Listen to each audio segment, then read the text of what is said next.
Hello friends, எப்படி இருக்கீங்க? மரணமுள் part 1க்கு வந்து பார்த்தீங்கன்னா, நல்ல ரெஸ்பான்ஸ் வந்திருந்தது.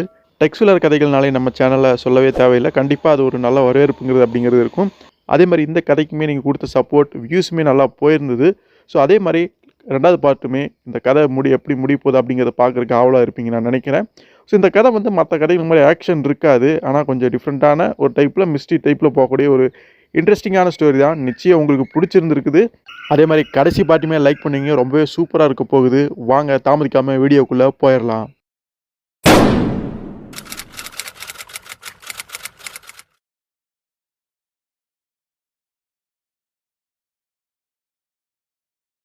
சோ அது இப்ப கூட்டு போய் காட்டுறான். கதவை திறந்து காட்டும் பொழுது உள்ள வந்து அந்த முள்ளுருண்டை வந்து பாக்குறாங்க. அந்த முள்ளுருண்டைக்கு மேல திரும்ப அந்த செந்நிற மலர், அந்த பூ வந்து பூத்திருக்கு. ஒரு மரண மலர் அப்படிங்கிற மாதிரி யுசபியை வந்து குறிப்பிடுறான். சோ அவனை பொறுத்த வரைக்கும் அந்த பூ தான், அந்த ஒரு முள்ளுருண்டை தான் வந்து அந்த குரங்கு கொண்டிருக்கும், அந்த விஷயம் தான் கொண்டிருக்கும் அப்படிங்கிற மாதிரி பயப்படுறான். ஒரு மாதிரி பீதி அடைஞ்சிடறான். அதை பார்த்தோன்னே அவனுக்கு ஒரு மாதிரி பயம் வந்தது. ஒரு மாதிரி ஒரு பீதி அடைஞ்சா என்ன பண்றான் அப்படின்னு பார்க்கும் பொழுது அங்க செவுத்துல இருந்த ஒரு கத்தி எடுத்து அப்படியே அந்த பூ வந்து வெட்டி அறிகிறான். டெக்ஸ் வந்து எவ்வளவோ தடுக்க ட்ரை பண்றாரு, ஆனா முடியல. அப்படி வெட்டும் பொழுது அந்த பூ வந்து அப்படியே ஒரு காஞ்ச செருக்காட்ட அப்படியே உலர்ந்து போனா எப்படி இருக்கும், அது மாதிரி மாறிடுது. அந்த சமயத்துல மோரிஸ்கோமே கொஞ்சம் பயந்து போய் எச்சரிக்கிறாரு. யுசபியா அந்த பூ பக்கத்துல போகாத, அந்த செடி விட்டு விலகியது அப்படின்னு சொல்லும்போது கார்சனுமே கொஞ்சம் சுதாரிச்சுக்கிட்டு அந்த தாவரத்தை சுட்டு கொண்டலாம் அப்படின்னு துப்பாக்கி எடுத்துட்டு வராரு. வேணா அவசரப்படாத அப்படிங்கிற மாதிரி டெக்ஸ் வந்து எச்சரிக்கிறாரு. ஏன்டா எச்சரிக்கிறாரு அப்படின்னு பார்க்கும்போது இனிமே அந்த தாவரத்து மூலமா எந்த ஒரு ஆபத்து இருக்க போறதுல அப்படிங்கிறது வந்து புரிஞ்சுக்கிறாரு. இது ஆபத்தானதா இல்லையோ, இப்போதைக்கு வந்து இது வந்து நம்மள எதுவும் பண்ணிட முடியாதபடி இதை வந்து பாதுகாப்பா வைப்பேன்னு சொல்லிட்டு ஒரு கண்ணாடி ஜாடி எடுத்து அந்த முள்ளுருண்டை வந்து அப்படியே மூடிடுறாரு. அதுக்கப்புறமா நம்ம யுசபி அந்த பூ வந்து வெட்டியிருப்பான்ல, அது வெட்டினதுல வந்து அந்த தண்டுல இருந்து ஒரு சிவப்பு திரவம் மாதிரி கீழே வந்து அப்படியே கொட்டிருக்கு. அதை வந்து கவனிச்சிட்டு இருக்காங்க.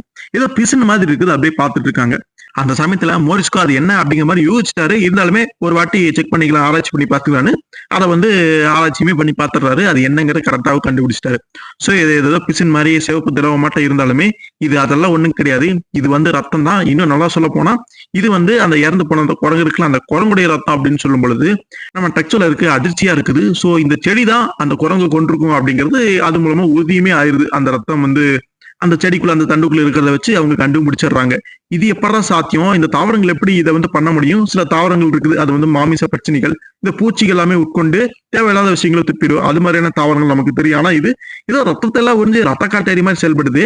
இப்படி ஒரு விசித்திரமான தாவரத்தை நம்ம இதுக்கு முன்னாடி பார்த்தது இல்லையே அப்படிங்கிற மாதிரி அதிர்ச்சியா வந்து இருக்கிறாங்க. சோ அந்த தாவரம் தான் இந்த கொலை எல்லாமே பண்ணிருக்கு அப்படிங்கிற ஒரு மாதிரி கன்ஃபார்மும் பண்ணிடுறாங்க. ஆனா அது எப்படி அதை செய்யுது, எப்படி வந்து ரத்தத்தை உறிஞ்சு சீக்கிரத்துல அந்த உடலை வந்து பாத்தீங்கன்னா அந்த கருகி சுருங்கி போன மாதிரி மாசு அப்படிங்கிற எல்லாமே அதெல்லாம் உங்களுக்கு இன்னும் தெரியல. பட் இப்போதைக்கு இந்த உண்மையை தெரிஞ்சுக்கிட்டது அப்படிங்கிறனால குறிப்பா அந்த பள்ளத்தாக்கு பக்கத்துல, அந்த செடிகள் பக்கத்துல யாருமே போகக்கூடாது. அந்த பழங்குடியின மக்களோ வேற யாரும் சில மக்களுமே தப்பி தவறி கூட போயிடக்கூடாது அப்படிங்கிறதுக்காக எச்சரிக்கை விடுக்கணும். அதை வந்து அங்க கூடிய ஆட்கள்கிட்ட சொல்லணும் அப்படின்னு சொல்லிட்டு தந்தி எல்லாமே நம்ம வந்து அனுப்பலாம் அப்படிங்கிற ஒரு முடிவுக்குமே வந்து அங்க டெக்ஸ் அவருடைய நண்பர்கள் எல்லாருமே பேசிக்கிட்டு இருக்கிறாங்க.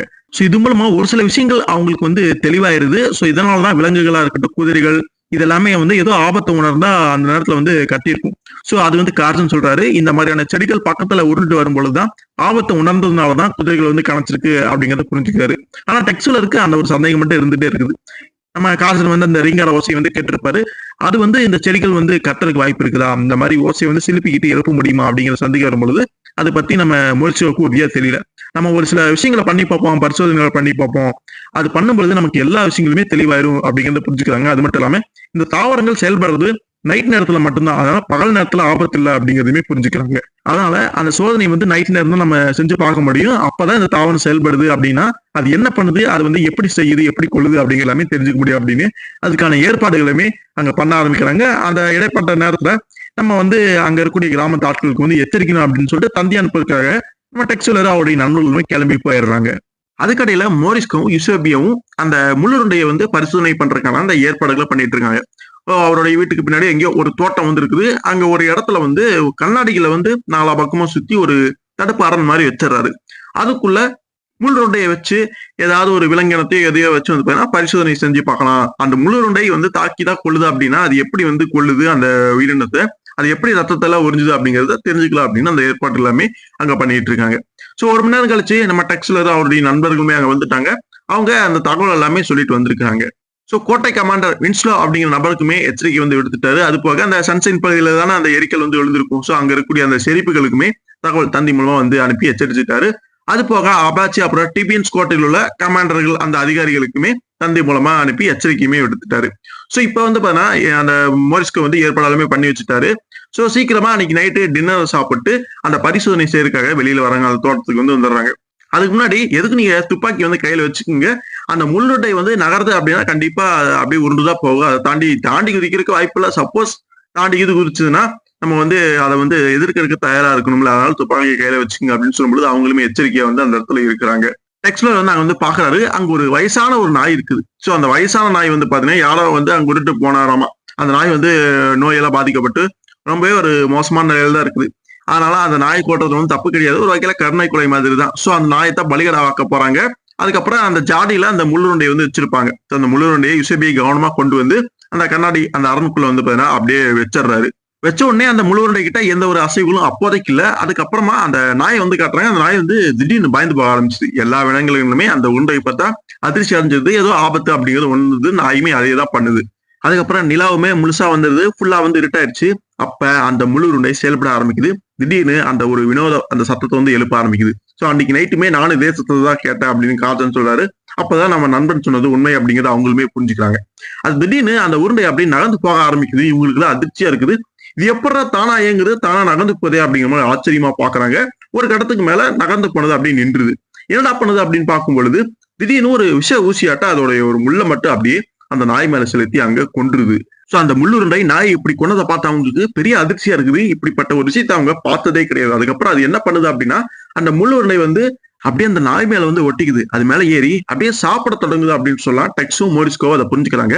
சோ அது விருந்து உண்ண தொடங்கிருச்சு போல இருக்கு, சாப்பிட ஆரம்பிச்சிச்சு போல இருக்கு அப்படிங்கிற மாதிரி. சோ மோரிஸ்கோவுக்கு அப்படிதான் தெரியுது. சோ இதுக்கு மேல அது எப்படி வந்து என்ன பண்ணுது, நாயோடைய உடல் வந்து போக போக எப்படி மாறுது, 1/2 மணி நேரத்துக்கு ஒருக்கா அதை கவனிக்கணும், குறிச்சு வைக்கணும் அப்படின்னு சொல்லிட்டு அந்த ஆராய்ச்சி பண்ற வேலையை வந்து மோரிஸ்கோ வந்து பாக்குறாரு. ஆனா டெக்ஸுக்கும் அவருடைய நண்பர்களுக்கும் அதுக்கு மேல பொறுமை இல்லை. ஏற்கனவே வெளியே பயணம் பண்ணிட்டு தந்தியெல்லாம் அனுப்பிட்டு வந்திருப்பாங்க. அவங்களும் ரொம்ப டயர்டா இருக்காங்கல்ல, நைட் வந்து தூங்க போயிடுறாங்க. சோ என்ன ஆராய்ச்சி வந்து நீங்க கண்டுபிடிச்சீங்க அப்படிங்கிற அந்த முடிவு எல்லாமே காலையில் சொல்லுங்க. எதுக்குமே கவனமா இருங்க. அந்த முள்ளுருண்டை பத்தி இப்ப நமக்கு தெளிவா தெரிஞ்சிருச்சு. சோ ஒரு மோசமான ஒரு ஜந்துவா இருக்குது, சைத்தானா இருக்குது.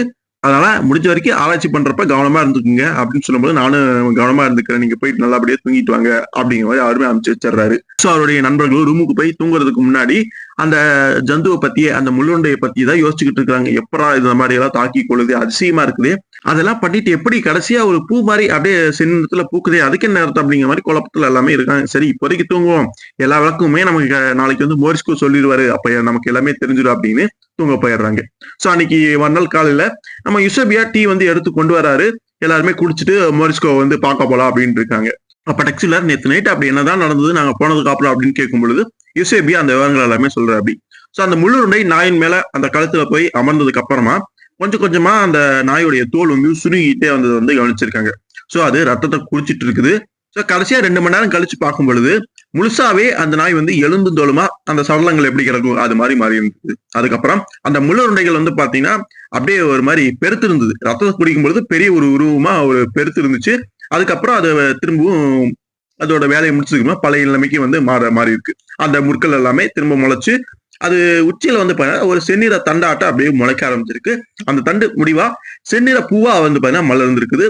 கடைசியில அது என்ன பண்ண பாத்துருக்கு அப்படின்னு பார்க்கும்பொழுது அந்த உருண்டை வந்து நிலத்துக்கடியில தன்னை வந்து புதைச்சிக்கிறதுக்கு முயற்சி பண்ணிட்டு இருக்குது. ஆனா அதுக்குள்ள விடியறதுக்கான அந்த அறிகுறிகள் வந்ததுனால அது முன்ன போலவே எந்த ஒரு அசைவு இல்லாம அந்த மாதிரி நின்றுச்சு.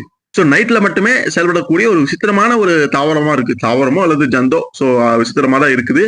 சோ இதெல்லாமே சொல்லி முடிச்சதுக்கு அப்புறமா நம்ம டெக்ஸ்ட் கேட்காரு, இப்ப அந்த முள்ளுருண்டை எங்க இருக்குது அப்படின்னு கேட்கும் பொழுது சோ அதை மோரிஸ்கோ வந்து எடுத்து ஆராய்ச்சி பண்ணிட்டு இருக்காரு. 2 துண்டா வெட்டி அதுக்குள்ள என்ன இருக்கு, என்ன ஓடிட்டு இருக்கு அப்படிங்கிற மாதிரி பார்த்துட்டு இருக்காரு, ஆராய்ச்சி பண்ணிட்டு இருக்காரு. வாங்க நம்மளும் பார்க்க போலாம் அப்படின்னு சொல்லிட்டு போறாங்க. போறதுக்குள்ளேயே வந்து பாத்தீங்கன்னா யுசேபியா அப்படின்னு மோரிஸ்கோ வந்து பயங்கரமா கத்துறாரு. ஏடாச்சு இந்த மனுஷன் இப்படி அலறாரு அப்படின்னு சொல்லிட்டு இவங்களுமே அதிர்ச்சியா உள்ள போய் பாக்குறாங்க. அப்ப அவரு கண்டறிஞ்ச அந்த தகவலை வந்து சொல்ல ஆரம்பிக்கிறாரு. அது ஒரு தாவரமே கிடையாதாமா, அது ஒரு வகையான விலங்கு, ஒரு ஜந்து அப்படிங்கிற மாதிரி சொல்றாரு. சோ 2ஆ வெட்டி இருப்பாரு. உள்ள வந்து பாத்தீங்கன்னா இதே மாதிரி ஏதோ ஒரு விஷயம் வந்து துடிச்சுக்கிட்டே இருக்கு. அதை சுத்தி ரத்த நாளங்கள் மாதிரி அந்த நார்கள் வந்து நிறைய வந்து சுத்தி வந்து அப்படியே போகுது. சோ அதுதான் ரத்தத்தை வந்து எல்லா அதோட பகுதிக்கு எல்லாத்துக்குமே கொண்டு போய் சேர்க்குது. சோ ஒரு செடியே ஒரு தாவரமோ இந்த மாதிரி இருக்காது. பட் இது விசித்திரமா இருக்குது. கண்டிப்பா இது ஏதோ ஒரு ஜந்துதான் அப்படிங்கறத வந்து உறுதியா வந்து நம்புறாங்க. அப்போ மோரிஸ்கோ அதோடைய ஒரு பகுதியை மட்டும் மைக்ரோஸ்கோப் மூலமா பார்த்துட்டு ஒரு சில விஷயங்களை கண்டறிஞ்சிட்டு வரதா சொல்றாரு. ஆனா அது என்னன்னு இப்பயோ கிட்டத்தட்ட அவர் யூகிச்சிட்டாரு. ரத்தத்தை உறிஞ்சி நார்கள் மாதிரி அப்படியே செயல்படக்கூடிய அந்த விஷயங்கள் இருக்குல்ல, அது வந்து ரத்தத்தை உறிஞ்சு எடுத்து போறதா மட்டும் இருக்காது. ஒரு மூளை மாதிரி செயல்படக்கூடிய ஒரு விஷயமாவும் இது இருக்கலாம் அப்படிங்கிற மாதிரி சொல்றாரு. ஸோ ஒரு உயிரினத்துக்கு உண்டான சில விஷயங்கள் அதுல இருக்கிறனால தான் அது கண்டிப்பா செடியா தாவரமா இருக்க முடியாது அப்படிங்கறத அவர் உறுதியா நம்பி இருக்காரு.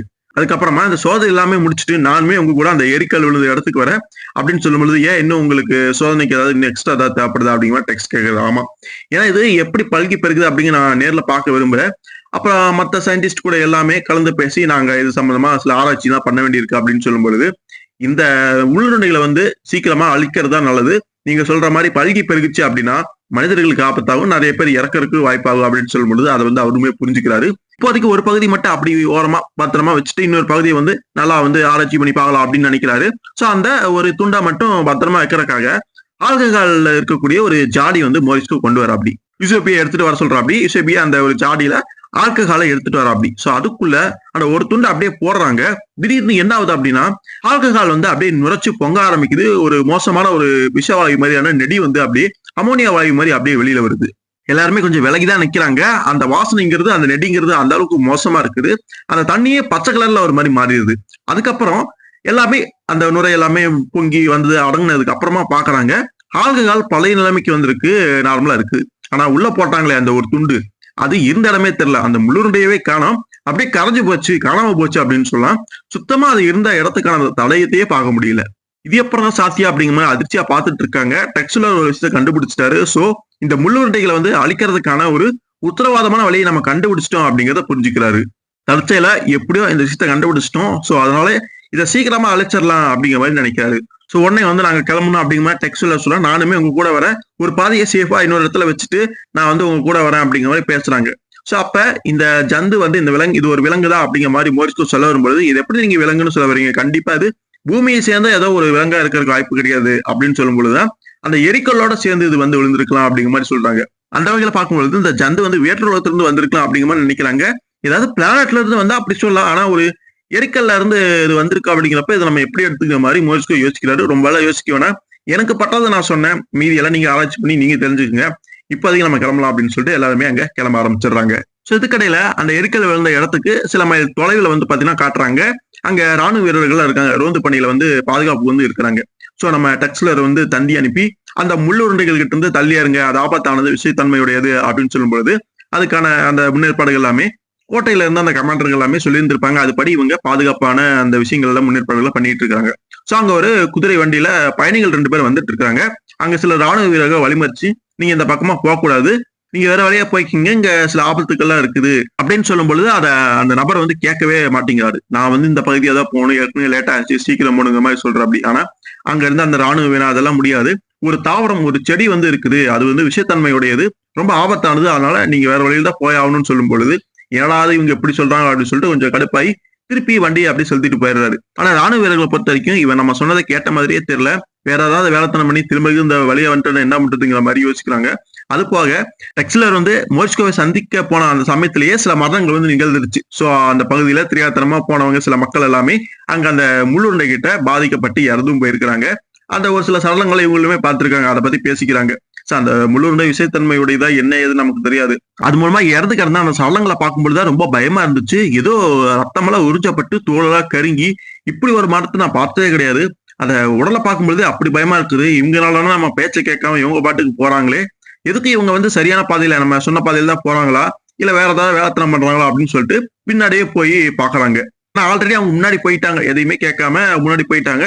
ஒரு குறிப்பிட்ட தூரம் வரைக்கும் போயிட்டு நம்ம வந்து வேற வழியா போற மாதிரி போய் திரும்ப நம்ம இந்த வழியாவே வந்துடலாம் அப்படின்னு சொல்லிட்டு அப்படி ஒரு முடிவு எடுத்து அந்த வழியாவும் போறாங்க. அப்ப அந்த இடத்துல ராணுவ வீரர்களை வந்து தவிர்க்கவும் முடியும் அந்த ஒரு பாதையில, ஆனா நேரு வழியில போயிடலாம், இவங்க நினைச்சபடியே போயிடலாம். பட் அந்த மாதிரிதான் போறாங்க. சோ ராணுவ வீரர்களுமே பின்தொடர்ந்து வந்திருப்பாங்க. மறுநாள் வந்து ஆயிடுச்சு. சோ தூரத்துல இருந்து பாக்குறாங்க, சில கழுகுகள், நிறைய கழுகுகள் அங்க இருக்கிறத பாக்குறாங்க, ஏதோ விபரீதமா சம்பவிச்சிருச்சு அப்படிங்கிறத புரிஞ்சுக்கிறாங்க. சோ அதே மாதிரி வந்துடுறாங்க. சோ அங்க அந்த வண்டி நிக்குது. சோ அந்த பயணிகள் தான் அவங்க 2 பேருமே அங்க இறந்து கிடக்குறாங்க அதே மோசமான வழிமுறையில. பக்கத்துல அந்த முள்ளுருண்டைகள் இருக்குது, அது மேல அந்த செந்நிற பூக்கள் வந்து மோசமான முறையில வளர்ந்து நிக்கிறதையுமே பாக்குறாங்க. அதை பார்த்தோன்னே உங்களுக்கு ஒரு மாதிரி ஆயிடுது. சோ எப்படியோ இந்த முள்ளுருண்டைகள் தான் வந்து அந்த நபர்களை கொண்டிருக்கணும் அப்படிங்கிறத புரிஞ்சுக்கிட்டு இதுக்கு மேல என்ன பண்றது, இவங்களை அடக்கம் பண்ணிட்டு நம்ம வேலைகளை பார்க்க போலாம் அப்படின்னு சொல்லிட்டு போறதுக்கு முன்னாடி அந்த செடிகளை வந்து பார்த்தீங்கன்னா வெட்டி போட்டு போறாங்க. ஒவ்வொரு இடத்துலயுமே இந்த மாதிரி தான் பண்ணிட்டு போறாங்க. அந்த செடிகளுக்கு இது பார்த்தாங்கன்னா அதை வெட்டி போட்டுட்டு அங்க இருந்து போயிடுறாங்க. இந்த தடவைக்கு அதை தான் பண்ணிட்டு அந்த 2 பேரையுமே வேற வழி இல்லாம அடக்கம் பண்ணிட்டு அங்க இருந்து போயிடுறாங்க. சோ அதுக்கப்புறம் அன்னைக்கு சாயந்தரம் கோட்டையில வந்து காட்டுறாங்க. அங்க சார்ஜென்ட் அந்த கமாண்டர் ஒரு மாதிரி பேசிட்டு இருக்காங்க. இது வரைக்கும் அந்த முள்ளுருண்டைகளால எத்தனை பேர் இறந்திருக்காங்க அப்படிங்கிற அந்த அறிக்கை வந்து அவங்களுக்கு கிடைச்சிருக்கு. அதை வந்து சொல்லிட்டு இருக்காங்க. மர்மோன் கிரீக் அப்படிங்கிற இடத்துல ஒரு மரணமும், இன்னைக்கு காலையில வின்ஸ்லோ கிரீக்ல 2 மரணங்களும் நடந்திருக்குது. ஆக 3 நாளைக்கு முன்னாடி மொத்தம் 12 மர்மச்சாவுகள் அப்படின்னு சொல்லும் பொழுதுதான் இவ்வளவு பேர் இறந்திருக்காங்க அப்படிங்கறதே புரியுது. அதை வந்து மர்மச்சாவு அப்படின்னு மட்டும் சொல்லிட முடியாது. அதுக்கு காரணம் அந்த தாவரம் தானே, அந்த மரண முட்கள் தானே அப்படிங்கிற மாதிரி அவங்க பேசிக்கிறாங்க. அது வந்து இவங்களுக்கு உறுதியா தெரியல. நேர்ல பார்த்தா தானே அவங்களுக்கு தெரியும். டக்ஸலர் அப்படிதான் நமக்கு தந்தி அனுப்பியிருக்காரு, அதனாலதான் அதை வச்சுதான் நாங்க சொல்றோம் அப்படிங்கிற மாதிரி பேசிக்கிறாங்க. சோ எது எப்படியோ டக்ஸலர் சீக்கிரம் வந்து இந்த விஷயத்தை பத்தி தெளிவா சொன்னாதான் நமக்கு வந்து இது பத்தின புரிதல் கிடைக்கும். ஏற்கனவே இந்த மாதிரி இறப்புகள் வந்து நடக்க ஆரம்பிச்சிருச்சு. சோ பீதியும் குழப்பமும் வந்து நிலவ ஆரம்பிக்க போகுது. சோ மோசமான ஒரு விஷயமா ஒரு பரவல் மாதிரி இது இருக்க போகுது அப்படிங்கறத நிலவரத்தோட தீவிரத்தன்மையை அவங்க புரிஞ்சுக்கிறாங்க. அந்த சமயத்துல இவங்க பேசிட்டு இருக்கும் பொழுது ஒரு சோல்ஜர் வெளியில இருந்து கதவை தட்டுறான். உள்ள வா அப்படின்னு சொல்லும் பொழுது ஏதோ கடிதத்தை கொண்டு வந்து கொடுக்குறான். சோ வின்கெட் கமாண்டர் கிட்ட இருந்து ஒரு கடிதம் வந்திருக்குது, இந்த கர்னலுக்கு வந்திருக்குது. அந்த கடிதத்துல என்ன போட்டிருக்கு அப்படின்னு பார்க்கும் பொழுது, கொஞ்ச நேரத்துக்கு முன்னாடி ரோந்து படை வந்து திரும்பி இருக்கு. அவங்க வந்து சில அறிக்கையை வந்து சமைச்சிருக்காங்க. அதுபடி கிளே ஸ்பிரிங்ஸ் அப்படிங்கிற பகுதியில 2 மரணங்களும், செவலான் புட்டை பகுதியில 3, மாண்ட ஜவாவின் அப்படிங்கிற ஒரு பழைய தளத்துல 2, ஆக மொத்தம் 7 மரணங்கள் வந்து நிகழ்ந்திருக்குது. சுகாதாரத்துறையினருக்கு விவரம் தெரிவிக்கப்படணும்னு மருத்துவர் கேப்டன் ஆலோசனை வந்து சொல்லியிருக்காரு. நீங்கள் மேற்கொண்டிருக்கும் நடவடிக்கை பற்றி அவ்வப்போது தெரியப்படுத்தணும். ஆலோசனை ஏதும் இருந்தா எழுதுவோம் அப்படிங்கிற மாதிரி ஜான் அக்ஸ்லர் அந்த மாதிரி தான் போடப்பட்டிருக்கு. வின்கேட் கோட்டையுடைய கமாண்டர் அவர் தான் எழுதி அந்த தந்தியை வந்து அனுப்பியிருக்காரு. சோ அவருடைய பிரஷர் வந்து வேகமா ஏறிக்கிட்டு இருக்கு அப்படிங்கறத மட்டும் இங்க இருக்க கர்னல் வந்து புரிஞ்சுக்கிறாரு. இது ஒரு பரவலாகவோ ஒரு கொள்ளை நோயாவோ மாறலாம் அப்படிங்கிற மாதிரி பயப்படுறாங்க. இருந்தாலும் நிலைமை அந்த அளவுக்கு மோசமா போறதுக்கு வாய்ப்பு இல்லை. நம்ம டெக்ஸ்ட்ல சொன்னபடி அந்த இடத்த சுத்தி யாருமே போகாதபடி பாதுகாப்பு ஏற்பாடு எல்லாமே பலமா வச்சிருக்கோம்ல, அதுக்கப்புறம் என்ன பாத்துக்கலாம், டெக்ஸ்ட்ல வந்தா எல்லா பிரச்சனையும் வந்து தெளிவாரு அப்படிங்கிற மாதிரி நம்புறாங்க. சோ அதனால சுகாதாரத்துறைக்கெல்லாம் இப்போதைக்கு சொல்ல தேவையில்லை. அதனால டெக்ஸ்ட்ல வரட்டு அது வரைக்கும் நம்ம பொறுமையா காத்திருப்போம் அப்படிங்கிற மாதிரி கர்னலுமே சொல்லிடுறாரு. சோ இந்த கோட்டையில இருக்கக்கூடிய இந்த கர்னல் இந்த நபர்கள் எல்லாமே கொஞ்சம் பொறுமையா அமைதியா இருந்தாலுமே இப்ப அந்த தந்தி வந்துச்சு அந்த கோட்டையில இருந்து, சோ அந்த வின்கெட் கோட்டையில இருந்து அங்க இருக்கக்கூடிய அந்த கமாண்டர் அந்த அக்ஸ்லர் வந்து பொறுமையா இருக்கக்கூடிய ஒரு ஆளே கிடையாது. அவசரப்பட்டு எதையாவது பண்ணி ரொம்ப விலை கொடுத்து வாங்கக்கூடிய ஆள் போல இருக்குது. ஆனா டெக்ஸ்ட்ல சொல்றதுல பெருசா இவங்க நம்புற மாதிரியே தெரியல. அதே மாதிரி அந்த வின்கெட் கோட்டையுமே காட்டுறாங்க. அங்க அந்த கர்னல் கேப்டன் கூடவே ஒரு டாக்டர் எல்லாம் இருப்பார் போல இருக்கு. ஒரு 4-5 பேர் அப்படியே உட்காந்து பேசிட்டு இருக்கிறாங்க. சோ அந்த முள்ளுருண்டைகளை பத்தி இவங்களுக்கு ஓரளவுக்கு தெரிஞ்சிருக்கு. குறிப்பா அங்க கேப்டன் பென்சன் அப்படின்னு சொல்லிட்டு ஒரு நபரை காட்டுறாங்க. அவர் வந்து அந்த சல்லத்தின் அருகில அந்த மாதிரியான முள்ளுருண்டைகளை பார்த்ததா வந்து சொல்றாரு. அந்த முள்ளுருண்டைகள்ல அந்த செந்நிற பூக்களையுமே பார்த்ததா வந்து சொல்றாரு. ஆனா மரணங்களுக்கெல்லாம் அதுதான் காரணமா இருக்கும் அப்படிங்கிற மாதிரி அவங்க நம்பல. டெக்ஸ்லர் சொல்றது அப்படியே முழுமையா அவங்க ஏத்துக்க தயாரா இல்ல. அதனால கர்னல் என்ன பண்றாரு அப்படின்னா, இதை நாமளே தெரிஞ்சுக்குவோம், அதை எப்படி அழிக்கிறது, ஒருவேளை அதுதான் காரணமா இருக்கும் அப்படிங்கிற விஷயம் எல்லாம் தெரிஞ்சுக்கிறக்காக ஏதாவது முள்ளுருண்டைகள் நமக்கு கிடைச்சா அதை வச்சு அழைச்சி இது பண்ணி பார்த்தலாம் அப்படின்னு கர்னல் உத்தரவிட அதை சேர்க்கவே அங்க ரெடி ஆயிடுறாங்க. அங்க டாக்டருமே ஒருத்தர் இருக்காரு. சோ அவர் மூலமா ஏதாவது பண்ணிக்கலாம் அப்படின்னு நினைக்கிறாங்க. சோ அந்த கேப்டன் பென்சன் கிட்ட உத்தரவு வந்து கர்னல் பிறப்பிக்கிறாரு. முடிஞ்சா 1-2 அந்த முள்ளுருண்டைகள் கிடைச்சா எடுத்துட்டு வாங்க, அதை வச்சு ஆராய்ச்சி ஈராய்ச்சி பண்ணி பார்ப்போம், ஏதாவது நமக்கு தெரிய வருதா அப்படின்னு சொன்ன பொழுது உத்தரவு வந்து மீற முடியாம அந்த கேப்டன் பென்சனுமே எங்கேயோ காடு மேடு எல்லாமே தேடி அழிஞ்சு கஷ்டப்பட்டு எப்படியோ 2 முள்ளுருண்டைகள் கிடைச்சிருக்குது. இங்க இருக்கக்கூடிய மக்களுக்கும் இந்த ஆட்களுக்கும் பெருசா பாதிப்பு ஏற்படல. அதனாலதான் அதை தேடி கண்டுபிடிக்கிறதுக்குமே ஒரு நேரம் எடுத்திருக்கு. பட் எப்படியோ ஒரு 2 உருண்டைகளை கண்டுபிடிச்சு அங்க வந்து அந்த டாக்டர்கிட்டமே காண்பிக்கிறாரு. சோ கர்னலுக்குமே தகவல் சொல்லப்பட்ட உடனே அவருமே அந்த டாக்டர் கூட வந்து பாத்தீங்கன்னா அந்த தனியா ஒரு ரூம்ல வந்து இவங்க போயிட்டாங்க. பெட்டியில வந்து பத்திரமா அந்த முள்ளுருண்டையை வச்சிருக்காங்க. சோ அது என்ன பண்ணுது, என்னதான் பண்ண போகுது அப்படின்னு பாக்குறதுக்காக அந்த பெட்டியில இருந்து கவனமா அதை அப்படியே தட்டி விடுறாங்க. அந்த உருண்டை அப்படியே 2 வெளியில வந்து விழுது. சோ இவங்க வேலையை பாக்குறதே அன்னைக்கு நைட்டு தான் செயல்படவே ஆரம்பிக்கும். அது தெரியாம ஒம்புல போய் மாட்டிக்கிட்டாங்க. அப்போதைக்கு ஊட்டி விட்டோடனே அந்த உருண்டைகள் வந்து எதுவும் பெருசா பண்ணல. அதுக்கு முன்னாடியாவது வினோதமான அந்த எப்பவும் போல எழுப்பு அந்த ரீங்கார ஓசி அந்த சத்தத்தையுமே எழுப்பி இருக்கும். அதனாலதான் அதை வெளியே தட்டி விடலான்னு தட்டி விட்டுருப்பாங்க. அது கொஞ்ச நேரம் அமைதியா தான் இருக்குது. ஆனா சத்தம் மட்டும் எங்க இருந்து வந்திருக்கும் அப்படின்னு புரியாத குழப்பத்துல இருப்பாங்க. அப்ப 2 பேருமே அதிர்ச்சி அடைகிறாங்க. அந்த உருண்டைகள் தானாவே நகர்ந்து வர ஆரம்பிக்குது. திடீர்னு விஷ ஊசிகள் வந்து அவங்க மேல பாய்ச்சிருது. கொஞ்சம் கூட அதை எதிர்பார்க்காத அவங்க அந்த முள்ளுருண்டைகள் கிட்ட பலியாயிட்டாங்க. அதுதான் உண்மை. சோ காலையில தான் அந்த கேப்டன் பென்சனுக்கு தகவல் வந்து தெரிய வருது. ஒரு சோல்ஜர் வந்து தெரிவிக்கிறான். சோ இந்த மாதிரி அவங்க இறந்து போயிட்டாங்க அப்படின்னு சொல்லும் பொழுது, அப்படின்னா டெக்ஸ்லர் சொன்னது மத்தவங்க சொல்றது எல்லாமே உண்மைதான் போல இருக்கு. நாம தான் அவசரப்பட்டு இப்படி தப்பான காரியத்துல இறங்கி இப்படி பண்ணிட்டோமே, நம்மளுடைய கர்னலோ டாக்டர் இறந்து போயிட்டாங்களே அப்படின்னு அவர் அங்க புரிஞ்சுக்கிறாரு. சோ உடனே அந்த கேப்டன் பென்சன் வந்து அந்த சோல்ஜர் கூட அந்த இடத்துக்குமே வந்துடுறாரு. அங்க சில ஆட்கள் எல்லாமே கூட்டமா நிக்கிறாங்க. அவங்க எல்லாத்தையுமே விலக்கி விட்டுட்டு உள்ள போய் பாக்குறாங்க. அந்த உருண்டைகள் 2க்கு மேல அந்த செந்நிற மலர்கள் அப்படியே பூத்து நிக்குது. நம்ம கர்னலும் அந்த டாக்டருமே எப்பவும் போல மத்த சொல்லங்கள் மாதிரி கருகி ஒரு மாதிரி காஞ்சு போய் தான் கிடக்குறாங்க. வெளியில இருந்தே பென்சன் பாக்குறாரு, அது பக்கத்துல போறது ஆபத்து அப்படிங்கிறத புரிஞ்சுக்கிட்டு உடனே அதை வந்து சுட்டு தள்ளி அதை வந்து ஒண்ணு இல்லாம பண்ணிடுறாரு. சோ இது ஒரு துணுக்குகள் கூட விடாம நீங்க எடுத்து ஆல்கஹால்ல போட்டு பத்திரப்படுத்தி வைங்க அப்படிங்கிறாரு. சோ எந்த ஒரு விஷயமா இருந்தாலுமே பத்திரமாவோ பாதுகாத்து வைக்கிறதுக்கு ஆல்கஹாலை தான் தேடுவோம். அதனால இவங்களுமே ஆல்கஹால்ல போட்டு வைங்க அப்படின்னு சொன்னதுல ஒன்றும் ஆச்சரியம் இல்லை. அந்த ஒரு வேலையுமே மற்ற ஆட்கள் வந்து பார்க்க போயிடுறாங்க. அதுக்கடையில இந்த பென்சன் வந்து இங்க நடந்த அந்த விஷயத்தை வந்து தகவலா சொல்லி ஆகணும்ல அப்படின்னு சொல்லிட்டு அந்த இன்னொரு கோட்டைக்கு வந்து தகவல் அனுப்புறதுக்கு வந்து போயிடுறாரு. சோ அவங்க அப்படி தகவல் அனுப்ப போயிட்டு இருந்த அந்த சமயத்திலேயே ஒரு சோல்ஜர் வந்து கேப்டன் வந்து அவசரமா கூப்பிடுறா. எதுக்காக கூப்பிடுறா அப்படின்னு சொல்லும் பொழுது, நீங்க சொன்ன மாதிரி அந்த முள்ளுருண்டைகளை ஆல்கஹால்ல போட்டோம், ஆனா அது இருந்த இடம் தெரியாம கரைஞ்சு போச்சு அப்படின்னு அந்த பென்சனுக்கு அதிர்ச்சியா இருக்குது. கரைஞ்சிருச்சுன்னு என்ன காட்டுல இது கரைஞ்சிருச்சா என்ன சொல்றா அப்படின்னு சொல்லும் பொழுது, காத்துல எல்லாம் கரையல சார், அது ஆல்கஹால்ல போட்டோன்னே அப்படியே கரைஞ்சு போயிடுச்சு, உள்ள போட்டோன்னே நுரைச்சு பொங்கி ஒரு நெடுமிக்க ஒரு வாசனை அப்படியே பச்சை நிறத்துல அப்படியே வந்துச்சு, நாங்க எல்லாமே விலகிட்டோம். ஆனா பழையபடி திரும்ப ஆல்கஹால் மாறினதுக்கு அப்புறம் பாக்குறோம் உள்ள இருந்த அந்த உருண்டைகளை காணும். ஆல்கஹால் பழைய நிலைமைக்கு மாறிடுது, அந்த பச்சை உருண்டைகளே காணும், இது எப்படி சாத்தியம் அப்படிங்கிறதே புரியல. ஆனா அது மறைஞ்சு போச்சு, அது அழிஞ்சு போச்சு, அது மட்டும் புரியுது அப்படின்னு சொல்லும் பொழுதோ அதை அழிக்கிறதுக்கு ஒரு வழியை கண்டுபிடிச்சிட்டாங்க, இவங்களுமே கண்டுபிடிச்சிட்டாங்க அப்படிங்கிறது புரியுது. உடனே அந்த தகவல் எல்லாமே எல்லாத்துக்குமே போய் சேருது. அந்த டிபியன்ஸ் கோட்டைக்கு அங்க இருந்த அந்த ஜெனரல் அந்த கர்னலுக்குமே போய் சேருது. அதன்படி வந்து பாத்தீங்கன்னா அவங்களுமே செயல்ல வேகமா இறங்க ஆரம்பிக்கிறாங்க. தங்களுடைய சோல்ஜருக்கு ஆட்களுக்கு எல்லாமே தகவல் சொல்லி ஆல்கஹால்ல இந்த மாதிரி போட்டீங்கன்னா அது இறந்துரும், அது வந்து அழிஞ்சு போயிடும் அப்படின்னோடனே அந்த வேலைகளை வந்து சோல்ஜர்ஸ் வந்து பார்க்க ஆரம்பிச்சிட்டாங்க. அந்த டிபியன்ஸ் கோட்டையை சேர்ந்த கேப்டனும் அவர் கூட சில ஆட்களுமே அங்க வந்திருப்பாங்க. அங்க சில முள்ளுருண்டைகள்லாம் இருக்கும். அங்க ஒரு பெரிய குழியா தோண்டி அதுக்குள்ள ஒரு பீப்பா என்னமோ வச்சு அதுக்குள்ள ஆல்கஹாலை நிரப்பி அந்த உருண்டைகளை அப்படியே அப்படியே தள்ளி விடுறாங்க. அந்த மண்வெட்டி மூலமா அப்படியே தள்ளி விடுறாங்க. அந்த ஆல்கஹால விழுந்த உடனே அந்த எப்பவும் போல அந்த நுரைச்சு பொங்கி அந்த ஒரு நெடுமிக்க வாசனை வெளியே வந்ததுக்கு அப்புறமா அந்த உருண்டைகள் எல்லாமே அழிஞ்சு போயிருது. சோ தந்தியில சொன்னதுங்கிறது வேற, இப்ப நேர்ல பார்த்தே தெரிஞ்சுக்கிட்டாங்க. சோ அவங்க சொன்னதுல உண்மைதான் போல இருக்கு. இது நாமளே நேர்ல பார்த்துல நம்பிருக்கவே மாட்டோம். ஆனாலும் இந்த ஆச்சரியமா தாப்பா இருக்குது. எப்படியோ இந்த ஜந்துக்களை அழிக்கிறதுக்கு நம்ம வந்து வழி கண்டுபிடிச்சிட்டோம் அப்படின்னு சொல்லிட்டு காடு மேடு எல்லாமே தேடி அலைஞ்சு அந்த உருண்டைகள் எங்க இருக்குதோ ஒண்ணு விடாம எல்லாத்தையுமே அழிக்கிறதுக்கு வந்து அங்க ரெடி ஆயிட்டாங்க. சோ இதுக்கடையில தான் நம்ம டெக்ஸுலரும் அவருடைய நண்பர்கள் மோர்ஸ்கோவோட வந்து பாத்தீங்கன்னா அங்க ட்ரெயின்ல வந்துகிட்டு இருக்கிறாங்க. கிட்டத்தட்ட அந்த வின்ஸ்லோ ஸ்டேஷனுமே எட்டி பிடிக்கக்கூடிய அந்த வேலையில தான் இருக்குங்க, சில மைல் தொலைவு தான். அதுக்கப்புறம் ஸ்டேஷனுக்குமே வந்து இறங்கிடுறாங்க டெக்ஸுலர் அவருடைய நண்பர்களை வரவேற்கிறதுக்காக. அங்க அந்த கேப்டனுமே வந்திருக்காரு, கூட கூட இன்னொரு பேர் இன்னும் குதிரைகளையுமே கொண்டு வந்திருக்காங்க. நாங்களுமே சில விஷயங்களை கண்டுபிடிச்சிருக்கோம், அந்த முள்ளுருண்டைகளை அழிக்கிறதுக்கு தற்செயலா ஒரு விஷயத்தை கண்டுபிடிச்சிட்டோம், அது ஆல்கஹால். சோ அதுக்குள்ள போட்டா அது கரைஞ்சது அப்படிங்கிற அந்த விஷயத்த சொல்லும் பொழுது, ஓஹோ இது எப்படி உங்களுக்கு தெரிஞ்சது அப்படிங்கிற மாதிரி டெக்ஸுலர் ஆச்சரியப்படுறாரு. ஏன்னா அதுக்கு முன்னாடியே அந்த விஷயத்தை அவங்க கண்டறிஞ்சிட்டாங்க. பட் அதை வந்து எப்படியாவது இங்க தெரிவிக்கணும் சொல்லணும் அப்படிங்கிற டெக்ஸுலருமே தந்தி அப்படி இப்படின்னு சில விஷயங்கள் முயற்சி பண்ணியிருக்காரு. பட் அது எதுவுமே போய் சேரல இவங்களுக்கு. இவங்களுமே மும்முரமா பிஸியா அந்த வேலைகளை பார்த்துட்டு இருந்தனால இவங்களாலுமே சரியா அதை கவனிக்க முடியல. பட் இந்த விஷயம் டெக்ஸுலருக்கு முன்னமே தெரிஞ்சிருக்குது அப்படிங்கிறது அந்த கேப்டனுக்கு ஆச்சரியமா இருக்குது. அதுக்கப்புறம் டெக்ஸுலருக்கு தெரியாத இன்னொரு விஷயத்த சொல்றேன் அப்படின்னு சொல்லிட்டு, நீங்க இல்லாதப்ப போன 3 தினங்களா ஏகப்பட்ட படைப்பிரிவுகள் வந்து பாதிக்கப்பட்ட பகுதியை சுத்தி இருந்த அந்த முள்ளுருண்டைகளை அழிக்கிறதுக்காக ஆல்கஹாலை நிரப்பி அதுக்குள்ள அந்த முள்ளுருண்டைகளை வந்து போட்டுக்கிட்டு இருக்காங்க. அது எல்லாத்தையுமே ஒட்டுமொத்தமா அழிச்சுட்டு இருக்காங்க. கடைசியா கிடைச்ச தகவல் படி பார்க்கும்பொழுது அந்த பள்ளம் அதை சுத்தி இருந்த எல்லா உள்ளுடைகளுமே அழிச்சுட்டாங்க. இனி அந்த பள்ளத்துக்குள்ள இருக்கிறத மட்டும் தான் அழிக்க போறாங்கன்னு நினைக்கிறேன்.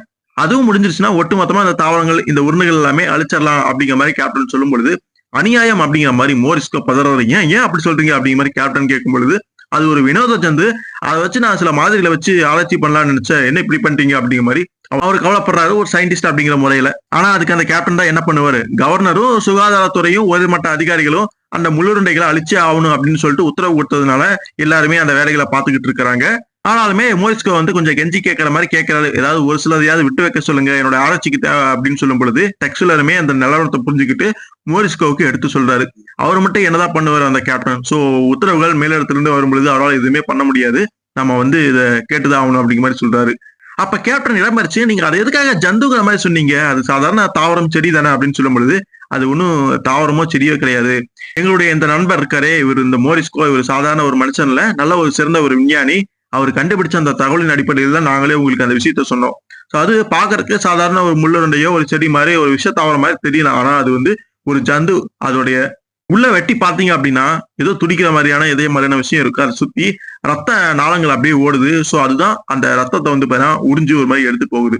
ஸோ அது தாக்கி விஷ ஊசியை வந்து பாய்ச்சி தாக்கி அந்த மனிதன் இறந்ததுக்கு அப்புறமா அது உடம்புல ஒட்டிட்டு அப்படியே ரத்தத்தை உறிஞ்சு குடிச்சு ஒட்டுமொத்தமா அந்த உடலை கருகி சுருங்கி போற மாதிரி பண்ணுது அப்படின்னு சொல்லும் பொழுது அந்த கேப்டனுக்கு அப்படியே தூக்கி வாரி போடுது. என்னடா அது இப்படி இல்லாம அந்த முள்ளுருண்டை பண்ணும், இந்த விஷயத்த நீங்க உங்களை தவிர வேற யார் சொல்லியிருந்தாலுமே நான் நம்பியிருக்க மாட்டேன், நீங்க சொன்னதுனால மட்டும்தான் நம்புறேன் அப்படிங்கிற கேப்டன் சொல்றாரு. நேர்ல பார்த்தா தான் யாரா இருந்தாலுமே நம்புவாங்க. சோ இருந்தாலுமே மோரிஸ்கோ ஏதாவது ஒரு சில உருண்டைகளாவது வேணும் அப்படின்னு கேட்டதுக்கு கேப்டன் ஏதாவது ட்ரை பண்ணி பாக்குறாங்க, கொஞ்சம் வேகமா போய் ஏதாவது தடுத்து நிறுத்த முடியுமா பாக்குறேன், சப்போஸ் ஏதாவது 1-2 விட்டு வச்சாங்கன்னா அது உங்களுக்கு யூஸ் ஆகும் அப்படிங்கிற மாதிரி முன்னாடி அவர் கிளம்பி போயிடுறாரு. நீங்க முன்னாடி போங்க கேப்டன், நாங்களுமே முடிஞ்ச வரைக்கும் சீக்கிரமா புறப்பட்டு ரெடி ஆயிட்டு நாங்களுமே வந்துடுறோம் அப்படிங்கிற மாதிரி டெக்ஸோ அவருடைய நண்பர்களும் வந்து பாத்தீங்கன்னா அங்க போறாங்க.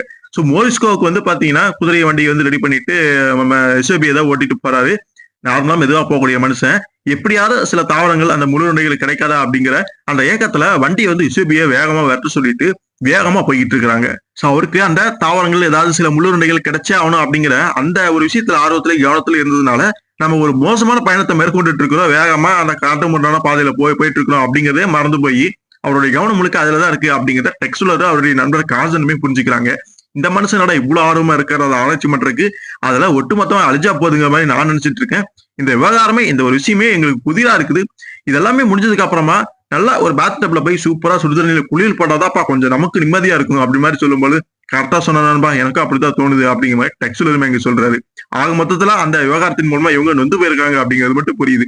ஏன்னா கொலகாரம் யாருன்னு இவங்க தீவிரமா தேடிட்டு இருந்தா அது ஏதோ ஒரு ஜந்து ஒரு விஷச்செடி அப்படிங்கிற பொழுது அவங்களால அதை ஜீரணிக்கவே முடியல, அவங்களே நொந்து போய் தான் இருக்கிறாங்க. இது எப்படியோ அதுகளை அழிக்கிறதுக்கு வழி கண்டுபிடிச்சிட்டோம். சோ அதப்படி நம்ம ஆட்கள் வீரர்கள் எல்லாமே செயல்பட்டு இருக்காங்க, நல்ல விஷயம் தானே அப்படிங்கிற மாதிரி அவங்க வந்து அங்க நினைக்கிறாங்க. ஆனா மோரிஸ்காவுக்கு தான் பெரிய ஒரு ஏமாற்றமா இருக்க போகுது. இதுக்கடையில அந்த எரிக்கல் வந்து அந்த பழத்துக்குமே காட்டுறாங்க. அங்க நிறைய ராணுவ வீரர்கள், கவர்னர் இவங்க எல்லாருமே அங்க இருக்கிறாங்க. சோ அந்த பழத்தை சுத்தி இருந்த எல்லா தாவரங்கள், அந்த முள்ளுருண்டைகள், அந்த செடிகள் எல்லாத்தையுமே அழிச்சுட்டாங்க. இனி அந்த பழத்துக்குள்ள இருக்கக்கூடிய அந்த முள்ளுருண்டைகளை மட்டும்தான் அழிக்கணும். சோ நிறைய பேரல்கள் ஆல்கஹால் வந்து நிறைய பேரல்கள் வச்சிருக்காங்க. அது அப்படியே அந்த குழிக்குள்ள அப்படியே உருட்டி விடுறாங்க. ஆல்கஹால் போய் அப்படியே அந்த குழி ஃபுல்லா அப்படியே நிரம்புது. சோ அந்த ஆல்கஹால் பட்டோன்னே அந்த முள்ளுருண்டைகளா இருக்கட்டும், அந்த தண்டுகளா இருக்கட்டும், அப்படியே ஒரு மாதிரி துடிச்சு சாகிறத பார்க்க முடியுது. ஆக்டோபஸ் வந்து பாத்தீங்கன்னா உயிருக்கு போறான்னா அது அதோடைய டென்டக்கல்ஸ் என்ன மாதிரி வந்து துடிக்கும், அது மாதிரியே அந்த தண்டுகள் வந்து அப்படியே துடிக்கிறத பார்க்கும் பொழுது இவங்களுக்கு பயங்கரமா இருக்குது அந்த காட்சி. எப்படியோ இதுக்கப்புறம் வந்து பாத்தீங்கன்னா முழுசா வந்து அழிக்கணும் அப்படிங்கறதுக்காக நெருப்பையுமே பத்த வச்சு போட்டு விட்டுறாங்க. பயங்கரமா அங்க எரிய ஆரம்பிக்குது, ஒட்டுமொத்த அந்த குழியுமே பத்திக்கிட்டு எரியுது. சோ அந்த சமயத்துல தான் அந்த கேப்டன் வந்திருப்பாரு, எப்படியாவது ஒரு சில உருண்டைகளாவது நம்ம மோரிஸ்கோவுக்கு கொடுக்கணுமே அப்படின்னு வேகமா வந்திருப்பாரு. பட் அங்க பக்கத்துல வந்துட்டாரு. பட் அதுக்குள்ள இவங்க எல்லாமே காரியம் எல்லாமே முடிஞ்சது. இவங்க வந்து நெருப்பள்ளி போட்டதுனால அது அங்க வேகமா எரிஞ்சிட்டு இருக்குது. இனி நம்மளால எதுவும் பண்ண முடியாது அப்படிங்கிற மாதிரி அவருமே புரிஞ்சுக்கிறாரு. பின்னாடி கொஞ்சம் தூரத்துல வந்துட்டு இருந்த டெக்ஸோ அவருடைய நண்பர்கள் மோரிஸ்கோ இவங்களுமே பார்த்து அதிர்ச்சி அடைகிறாங்க. சோ காரியம் கைமிஞ்சி போயிருச்சு அப்படிங்கிறத காதன் புரிஞ்சுக்கிறாரு. இனி ஒண்ணுமே பண்ண முடியாது, மோரிஸ்கோ அதை ஏத்துக்கிட்டு தான் ஆகணும் அப்படிங்கறத வந்து டெக்ஸுமே சொல்லிடுறாரு. சோ மோரிஸ்கோ அங்கிருந்தே புலம்ப ஆரம்பிக்கிறாரு. போச்சு எல்லாமே நாசமா போச்சு, விஞ்ஞானத்துக்கு இது ஒரு பெரிய இழப்பு அப்படிங்கிற மாதிரி அவருடைய கண்ணோட்டத்துல இருந்து அந்த விவகாரத்தை பாக்குறாரு. அந்த சமயத்துல யுசேபியா கிட்ட போது வண்டியை நிறுத்தி யுசேபியா, இதுக்கு மேல அங்க நம்ம போய் என்ன பண்ண போறோம், பொறுமையாவே போ அப்படின்னு சொல்லும் பொழுது யுசேபியாவே வண்டி வந்து நிறுத்திடுறான். டெக்ஸலரோட நண்பர்களுமே அங்க நின்னுறாங்க. சோ இதுக்கு மேல போய் என்ன பண்ண போறோம் அப்படிங்கன்னு தெரிஞ்சு போனதுனால நான் இங்க இருந்தே கிளம்புறேன், அதை மிச்ச பாதியாவது நான் வந்து என்னுடைய வீட்டுக்கு போய் நான் ஆராய்ச்சி பண்ணி பார்க்க போறேன் அப்படிங்கிற மாதிரி அவருக்கு அதுக்கு மேல முன்னேறி போறதுக்கு விருப்பம் இல்ல. டெக்ஸுலர் வந்து சொல்றாரு, சாரி மோரிஸ்கோ, நம்மளால எதுவும் பண்ண முடியாது அப்படிங்கிற மாதிரி ஆறுதல் சொல்ல ட்ரை பண்றாரு. ஆனா வார்த்தை எல்லாமே அவருக்கு ஆறுதல் தராது அப்படிங்கறத அவரே சொல்றாரு. எதுக்காக அவசரப்பட்டு இப்படியே கிளம்புறீங்க, வாங்க எங்களுடைய கிராமத்துக்கு போய் ஒரு 2-3 நாளைக்கு தங்குனீங்கன்னா அப்படின்னா அதுக்கப்புறம் நீங்க திரும்பி உங்களுடைய வீட்டுக்கு போகலாம் அப்படின்னு சொல்லும் பொழுது அதுக்கெல்லாம் அந்த மனுஷனுக்கு பொறுமை இல்லை. திரும்ப தன்னுடைய வீட்டுக்கு சீக்கிரமா திரும்பி போய் அங்க இருக்கக்கூடிய அந்த மிச்ச பாதி உருண்டை இருக்குல்ல அதை வந்து ஆராய்ச்சி பண்றேன்னு சொல்லிட்டு அவர் பாட்டு கிளம்பிடுறாரு. சரி உங்க விருப்பப்படி செய்யுங்க அப்படிங்கிற மாதிரி டெக்ஸுமே சொல்லிடுறாரு. அதுபடி வந்து பாத்தீங்கன்னா எல்லாருமே திரும்பி வந்து அங்க போக ஆரம்பிக்கிறாங்க. சோ இனிமே எரிக்கல் விழுந்து அந்த இடத்துக்கு போறதுனால பெருசா பிரயோஜனம் கிடையாது. ஃபர்ஸ்ட் மோரிஸ்கோ இது வழி அனுப்பி வச்சுட்டு அப்புறம் வந்து அந்த கேப்டன் அந்த ராணுவ ஆட்கள் எல்லாமே சந்திச்சு பேசிக்கலாம் அப்படின்னு சொல்லிட்டு அங்க போயிடுறாங்க. சோ இதோட இந்த கதை வந்து இங்க முடியுது. ஒரு வித்தியாசமான டெக்ஸ்டுலர் கதை தான், ஒரு டிஃப்ரெண்டான த்ரில்லரா நிச்சயமா உங்களுக்கு இருந்திருக்கும். சோ ஒரு சமயத்துல இப்படி ஒரு எரிக்கல் விழுந்து இந்த மாதிரியான சில விஷயங்கள் அங்க நடந்திருக்கும் போல இருக்குது. அது சம்பந்தப்பட்ட டேட்டாஸ் பெருசா இல்ல, இது வந்து எப்படியோ அந்த தகவல் கிடைச்சு இந்த கதை வந்து அதை வச்சு எழுதியிருக்கிறாங்க. சோ இந்த விஷயம் மட்டும் நம்ம உலகத்துல நடந்திருக்கு அப்படின்னா ஏதோ ஒரு வகையில வேற்றுலக ஜந்துவோ அல்லது ஏதோ ஒரு விஷயம் வந்து பாரு இங்க இந்த மாதிரியான பூமிக்கே பெரிய ஒரு ஆபத்தா அந்த சமயத்துல மாறி இருக்கும் அப்படிங்கிறது மட்டும் தெரியுது. சோ நம்மளாம் ஏலியன் வருமா வராதா அப்படிங்கிற மாதிரி பார்த்துட்டு இருக்கக்கூடிய சமயத்துல அந்த டைம்லயே வினோதமான சில விஷயங்கள் நடந்திருக்கு அப்படிங்கிறதுக்கு ஒரு ஆதாரம் இல்லாத இந்த ஒரு சம்பவத்தையுமே நம்ம வந்து குறிப்பிடலாம். உலகத்துல வினோதமான பல சம்பவங்கள் நடந்துட்டு தான் இருக்கு, ஆனா இதுவும் ஒன்னா வந்து பார்க்கலாம். பட் அது டெக்ஸ்டர் கதையில இவங்க சுவாரஸ்யமா சொன்ன விதம் வித்தியாசமாவே இருந்தது. சூப்பரான ஒரு கதை இது. சோ இந்த ஒரு கதை உங்களுக்கு நிச்சயம் பிடிச்சிருக்கும். இப்ப இந்த வீடியோ உங்களுக்கு பிடிச்சிருந்தது அப்படின்னா லைக் பண்ணுங்க, ஷேர் பண்ணுங்க, எல்லாத்துக்குமே தெரியப்படுத்துங்க. குறிப்பா சப்ஸ்கிரைபும் பண்ணிக்கோங்க. அடுத்த ஒரு சுவாரஸ்யமான வீடியோலயோ ஒரு கதையிலயோ உங்களை சந்திக்கிற வரைக்கும் நன்றி நண்பர்களே.